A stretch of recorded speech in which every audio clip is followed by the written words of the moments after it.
धाम है, सब जाने। हमारे ब्रज में एक जयकार लगे बड़ा विचित्र, ब्रज के वो आदमी जोर जाने से जयकार ना लगा रहे, तो बताओ क्या हो।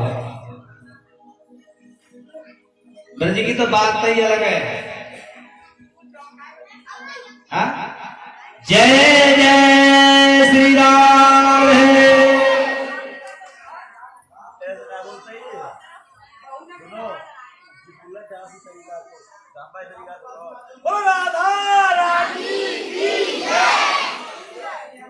भैया अभी तो ब्रज की बात करी कर लाला, देखो ब्रज की बात कैसे, बोल बंसी वाले की। हाँ देखो आज भगवान श्री कृष्ण बड़े आनंद से द्वारका वासियों को उपदेश सुना रहे हैं। धीरे धीरे समय बीता, भक्त लोगों इन भगवान श्री कृष्ण के एक नाती पैदा होता है, जिस नाती का नाम था अनिरुद्ध।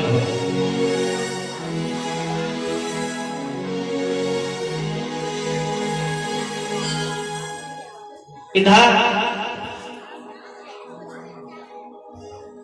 बाणस्य तनयारूषा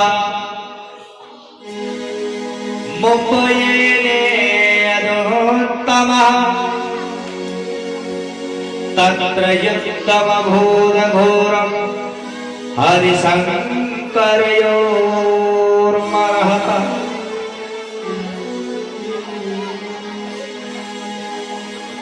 बाणासुर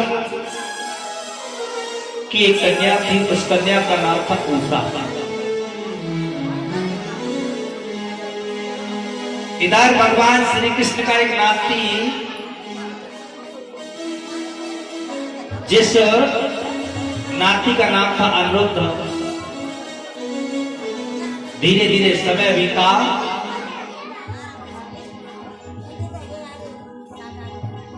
और अनिरुद्ध थोड़े युवान हुए। जब युवावस्था में आए अनिरुद्ध,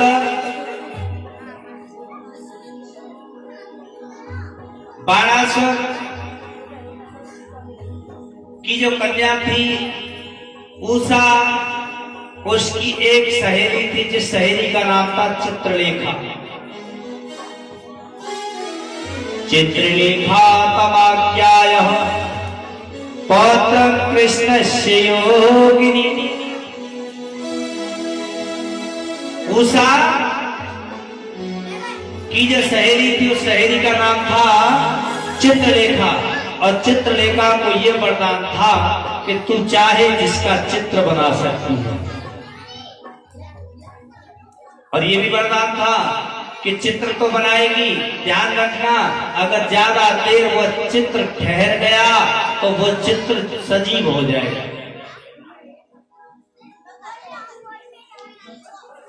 चित्रलेखा से एक दिन उषा कहने लगी, अरे बहन चित्रलेखा, सुना है तू चित्रों को बना देती है। कि हाँ बहन, मैं चित्रों को बना देती हूँ। तो एक काम करना बहन, आज तू चित्र बना। क्यों? कि रात्रि को मैंने स्वप्न में एक ऐसे मनुष्य को देखा है जिसे मैंने कभी आंखों से, जगते हुए आंखों से नहीं देखा। उसे दिन में मैंने कभी नहीं देखा, कभी देखा नहीं, लेकिन आज सपने में वो मेरी आंखों में आया। जब कहा कि वो मेरे सपने में आया, चित्रलेखा चित्र बनाना प्रारंभ करती है। जैसे जैसे चित्र बनाती है, उषा पास में है। अरे उषा देख बहन, ये है क्या? ना बहन, ये ना। फिर चित्र बनाया, बहन देखना ये है क्या? बोले ये भी नहीं है। चित्र बनाती गई, चित्र बनाती गई, चित्र बनाती गई। एक समय ऐसा आया, भगवान श्री कृष्ण के नाती अनिरुद्ध का ही चित्र बन गया। बस यही है। जैसे कहा कि यही है, आज उषा उसे एक टक देखने लगी,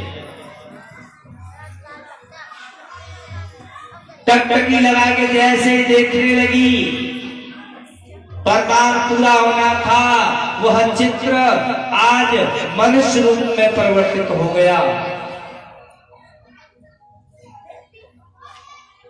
धीरे धीरे सैनिकों ने जाकर के राजा बाणासुर से कहा, महाराज आपकी कन्या उषा जो है आज हमने किसी पुरुष से बातें करते हुए देखी। कहने लगे बाणासुर, अरे सैनिकों ये बताओ मेरी कन्या ने कैसे किस पुरुष से बातें कर ली, जबकि महलों के अंदर तो कोई नहीं जा सकता, क्योंकि पैरे पर भगवान स्वयं खड़े हुए हैं शंकर। भैया शंकर भगवान तो वहां पर स्वयं विराजमान है, कौन चला गया महलों में?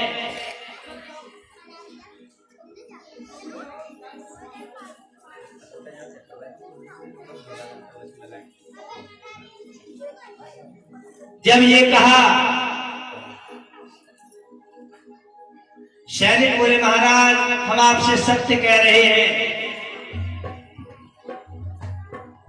इधर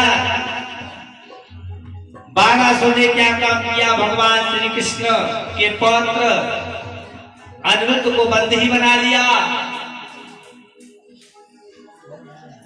इधर नारद जी पहुंच जाते हैं भगवान श्री कृष्ण के पास, हे द्वारकाधीश आप यहाँ द्वारका में निवास कर रहे हो, आनंद से सबको चर्चा सुना रहे हो, उपदेश सुना रहे हो महाराज, लेकिन आपके नाती को तो बाणासुर ने बंदी गृह में डाल रखा।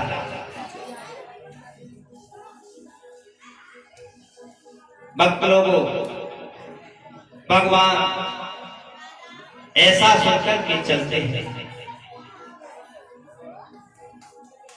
बाणासुर के पास आए,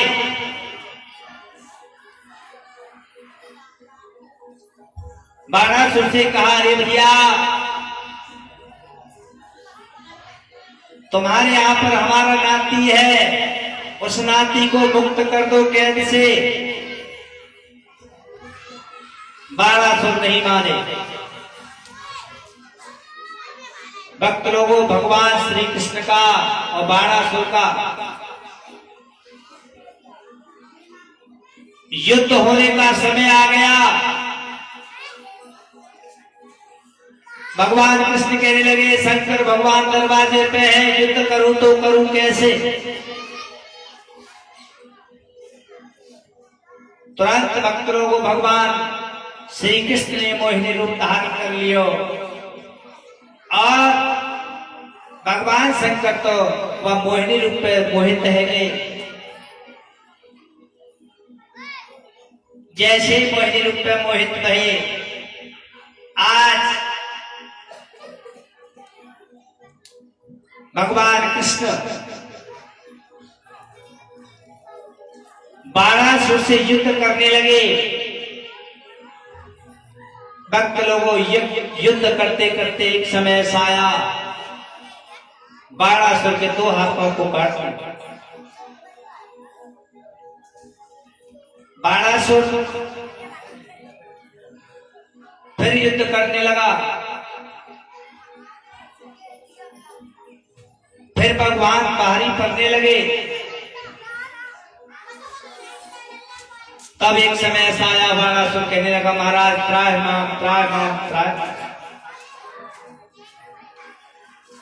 मैं आपकी शरण हूं प्रभु।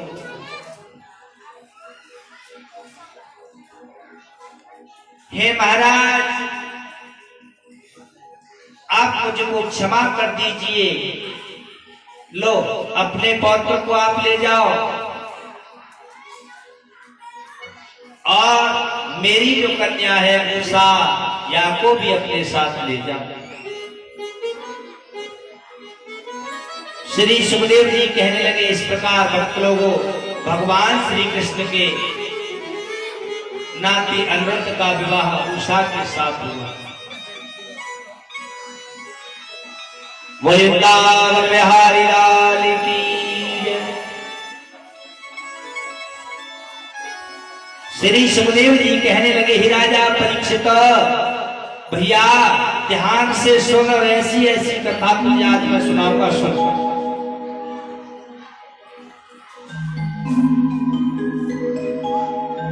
सबको पता है, समझने वाली बात है, सब जानते हैं, लगभग सबने महाभारत देखा है। लेकिन एक बात मेरी समझ में नहीं आई।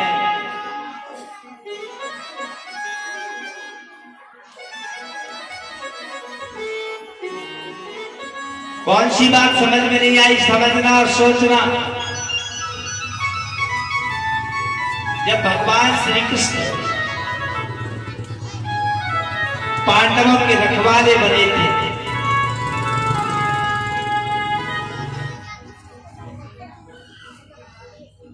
पांडवों के जब रखवाले बने, यानी भगवान श्री कृष्ण कहने लगे, अर्जुन चिंता ना करो, मैं तुम्हारे परिवार की रक्षा करता रहूंगा।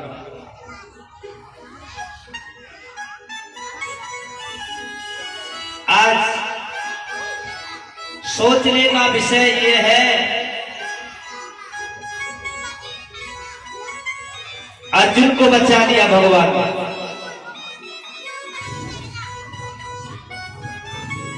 धृतराष्ट्र से भीम को बचा लिया,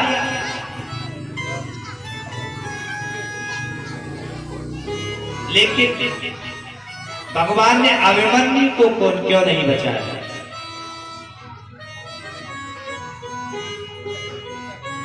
भाई अभिमन्यु तो उन्हीं पांडवों का है,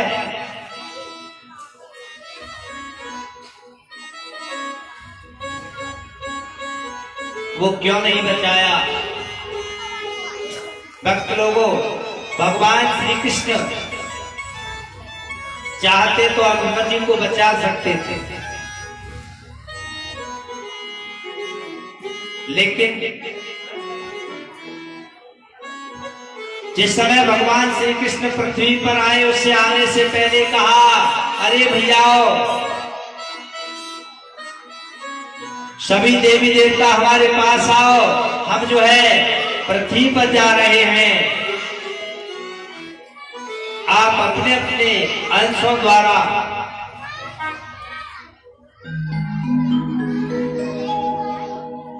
भैया वहां पर हमारे लिए हमारे साथी बनाओ, अपनी अपनी कृपा के द्वारा। भक्त लोगों को समझना और सोचना, इन भगवान की कृपा।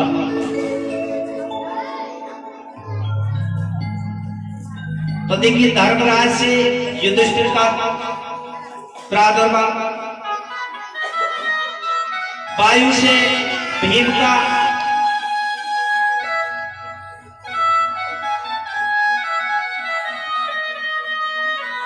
और वायु के बाद इंद्र देवता से अर्जुन का।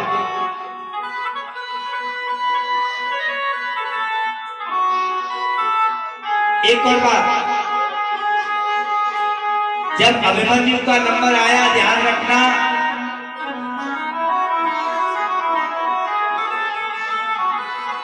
अभिमन्यु के पिता है चंद्रमा।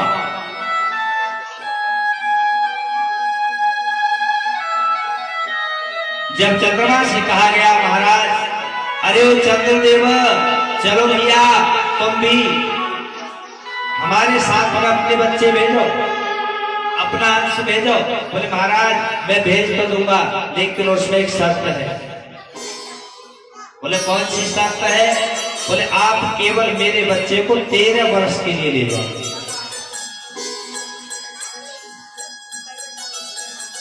भक्त लोगों, जिस दिन अभिमन्यु से युद्ध होना है, उसी दिन अभिमन्यु 13 वर्ष का, उसकी आयु समाप्त होने वाली है।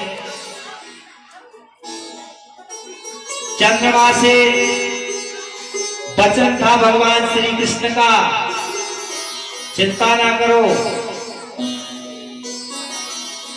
हम तुम्हारे पुत्र को समय अनुसार ही लौटा देंगे। तभी तो भक्त लोगों भगवान श्री कृष्ण ने इन अभिमन्यु को नहीं बचाया। श्री सुखदेव जी कहते हैं, हे राजा परीक्षित, अनेक लीला करते हैं भगवान, घटघटवासी हैं, अंतर्यामी हैं, सबको जानने वाले हैं। एक दिन भगवान कहने लगे, कहे चित सुखमासीना स्वतल्पस्त जगत्तमम् पतिं पथचरदेश्वी व्यजनने सखी जना। एक दिन भगवान श्री कृष्ण कहने लगे, रुक्मिणी एक बात बताओ। हाँ महाराज बोलो। हमारी समझ में एक बात नहीं आई। बोले कौन सी? राधे राधे। बोले कौन सी? एक बात बताओ, तुम्हें हमें पति मिले। बोले क्यों? देखो, सबसे पहले तो जो समझो कि हमें ग्वाले, बाव में काले,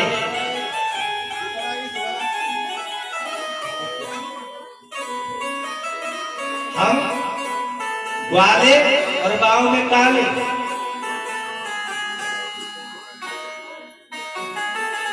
अरे कोई बलवान ढूंढ लेती,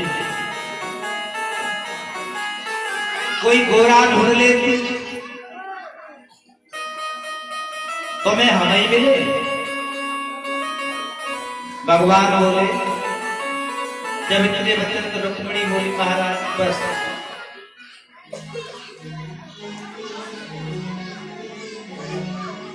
अब और कहां जाए तुम्हें देखने की बात,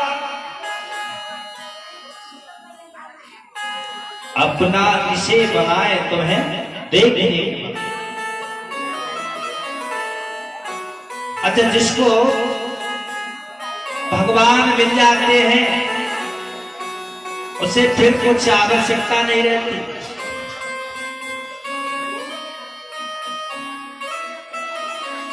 एक और बात, भगवान सुखदेव ने जब राजा परीक्षित को सुनाया तो सुखदेव जी से राजा परीक्षित ने प्रश्न कर दिया, महाराज ये बताओ, भगवान श्री कृष्ण, भगवान विष्णु, भगवान श्री कृष्ण और शंकर में अंतर कितना है? भैया देखो, विष्णु भगवान पहले भक्त को मांज लेते, जैसे बर्तन को साफ करती हैं हमारी माताएं बहना, पहले मांज लेती हैं खूब, फिर के बाद साफ कर लेती हैं। इसी प्रकार पहले विष्णु भगवान अपने भक्तों को मांज लेते हैं कि ये हमारी पूजा के योग्य है या नहीं। राजा परीक्षित कहने लगे, महाराज मेरा प्रश्न ये नहीं है, मेरा प्रश्न ये है कि भगवान श्री कृष्ण और राधा जी का एक वृत्तांत आप मुझे सुनाओ। भगवान श्री कृष्ण कहने लगे, एक राधा जी ने कहा, महाराज मैंने सुना है कि आप अपने भक्तों को कुछ देते ही नहीं। भगवान कृष्ण कहने लगे, राधे मेरा भक्त मुझसे कुछ मांगता ही नहीं, बिना मांगे देने वाला मैं हूं। बोले नहीं, मांगता तो होगा। बोला मेरा भक्त तो केवल मेरी भक्ति मांगता है और कुछ मांगता ही नहीं। यहाँ पे भक्त लोगों के ब्रज रज के लिए मुक्ति देवी भगवान से प्रार्थना की। मुक्ति कही गोपाल सो मेरी मुक्ति बता, ब्रज रज मस्तक लगे मुक्त मुक्त हो जाओ। जब ये कहा, भगवान तो घटघटवासी है, अंतर्यामी है, सबको जानने वाले हैं। इन राधा रानी ने कहा, ठीक ये सब सुना है, मैं कि आप अपने भक्तों को कुछ देते नहीं, भक्त तुम्हारी पूजा करते रहते हैं, बोले राधे मेरा भक्त मुझसे कुछ मांगता ही नहीं। बोले दिखाओ, बोले चलो देखो। आज भक्तों को भगवान कृष्ण रुक्मिणी को राधा रानी को साथ लेकर के कहाँ आ जाते हैं? ध्यान से सुनना भक्त लोगों, वृंदावन में आ जाते हैं। क्या देखा? सूरदास जी आज हरि रे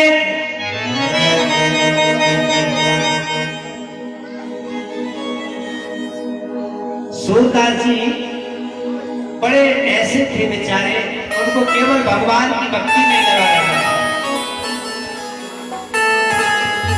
एक दिन गोस्वामियों ने बांके बिहारी कि वस्त्रों को थोड़ा अलग करके सूरदास जी से पूछा, सूरदास जी हमने सुना है तुम भगवान को देख लेते हो। तो सूरदास जी कहने लगे, आज हरि देखे हमने नंगा में नंगा। भक्त लोगों, सूरदास जी कहने लगे, आज भक्त लोगों यही सूरदास जी बीड़ा हाथ में लेकर, हाथ पूरा लेकर के चलते हैं और एक स्थान पर जाकर के भजन कीर्तन करने लगे। और भजन कैसे करने लगे? बड़े प्रेम से सुबह से शाम हो गई, शाम से भी रात हो गई, रात से भी जब 8-9 बज गए, 10 बज गए, 10 जैसे ही बजे सूरदास जी विचार करने लगे, जब कोई नहीं बोल रहा, दिख तो नहीं रहा था उन्हें। सूरदास जी बेचारे क्या